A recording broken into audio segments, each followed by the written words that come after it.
Hello, I'm Joseph Tapio with the University of Kentucky AIChE, and I'm here to talk to you about pH and pH indicators with an experiment that you could do at home in your kitchen with some household products that are safe to use.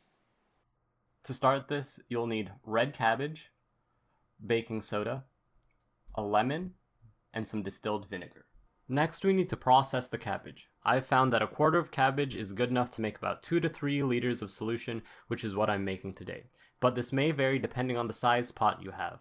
Take your cabbage and cut it up into small pieces. I used a knife to do this, but you can rip it apart with your hands or use a pair of scissors. You don't need the pieces to be the same size, you just don't want them too big that it takes too long to extract the coloring, but not too small where it's hard to separate the liquids from the solids. Extraction and separation is a huge part of chemical engineering, but that's for another video.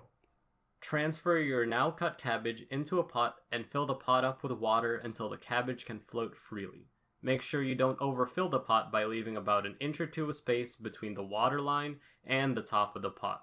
If you need to, you can work with smaller batches of cabbage. Bring the pot to a boil, and once it has come to a boil, let it sit for 1 to 2 minutes before turning off the heat. Cool the liquid with ice cubes and let it sit until it's room temperature. Once it's at room temperature, strain out the solids and you have your pH indicator concentrate. If you don't want to cut up and boil the cabbage, an alternate way to make the concentrate is to put red cabbage into a blender with water and blend it for a couple of minutes. Afterwards, you need to separate the blended cabbage from the water with a coffee filter. A link will be provided in the description box below for instructions on the boiling method and the blender method. All you need to do now is to dilute the solution. Whenever you're diluting the pH indicator, you want to be able to see through it like this. With that depends on how long you left it boiling. So then what I've found is about diluting it with the same amount with water, or even twice the amount of water with the concentrated pH indicator.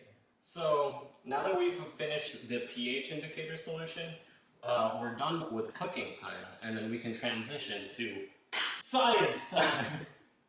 I have my gloves, lab coat, and safety glasses on. So you may be wondering to yourself, what is pH? You may have heard some things being called acidic or basic. With that, pH is just a way to quantify how strong an acid or a base is. The pH scale is a little bit different than most other scales. It doesn't go from 0 to 10, but 0 to 14, where anything less than 7 is acidic, and anything more than 7 is basic. And if you're right at 7, you're neutral. The pH scale is also kind of weird because it's a log scale, meaning that if you're at a pH of 7 and then you go to a pH of 8, you're 10 times more basic. Or if you're at a pH of 7 and then you go to a pH of 6, then you're 10 times more acidic. So if you're at a pH of 6 and then you go to a pH of 4, you are not 2 times more acidic, but 100 times more acidic.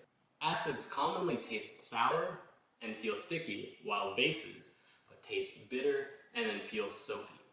A pH indicator is just anything that changes color depending on the pH. So with the red cabbage solution, we have all of these solutions that are all technically from the red cabbage, just at different pHs. So then the red one here is at a pH of 1. The purple one here, or magenta one, is at a pH of 3. This light purple one is at a pH of 5. This dark purple one is at a pH of 9. This green one is at a pH of 11. And then this yellow one is at a pH of 13. You might be asking yourself why pH is important to chemistry or chemical reactions. Well, a lot of chemical reactions have to occur at certain pHs. Take, for example, making soap. The chemical reaction for making soap is called base-catalyzed saponification. If you break that down into pieces, you have base-catalyzed, meaning that it has to occur in a basic solution, and saponification, which is just a fancy word for making soap. So you have to get an oil of some sort or an animal fat, and then you mix it with some chemicals in a basic solution, and then it turns into soap. Let's get these out of the way and then start experimenting again. So in front of me, I have the pH indicators and also some common household acids and bases. So at first, let's do the lemon. So many of you may have eaten a lemon before and then or have drank it like lemon juice. So then with that, you know that it tastes pretty sour. So with what we've learned today, I want you guys to answer in the comments below what you think that the pH of the lemon would be. Do you think it's going to be acidic, basic, or neutral? So let's put this in here.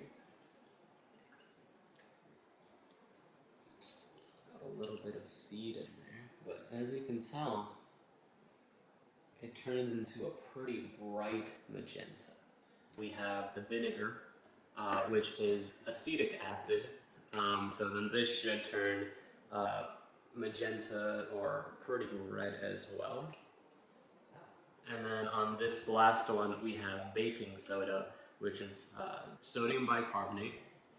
And then if we put a little bit in here, we'll see that it turns from blue to kind of green blue. So it's not super basic, but it is still kind of basic.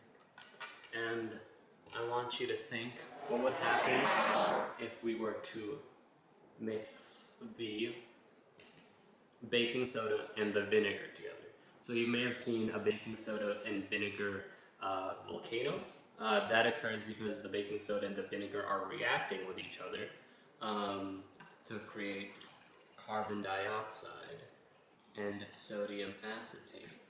But as you can see, whenever you mix them together, they are neutralizing each other. And I have one more thing to show you. Let me grab a fresh cup and a fresh straw.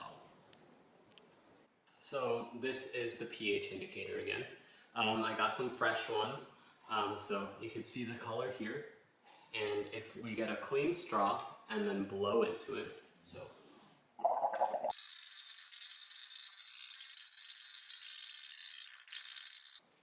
you'll see that this is a little bit more acidic than it was before.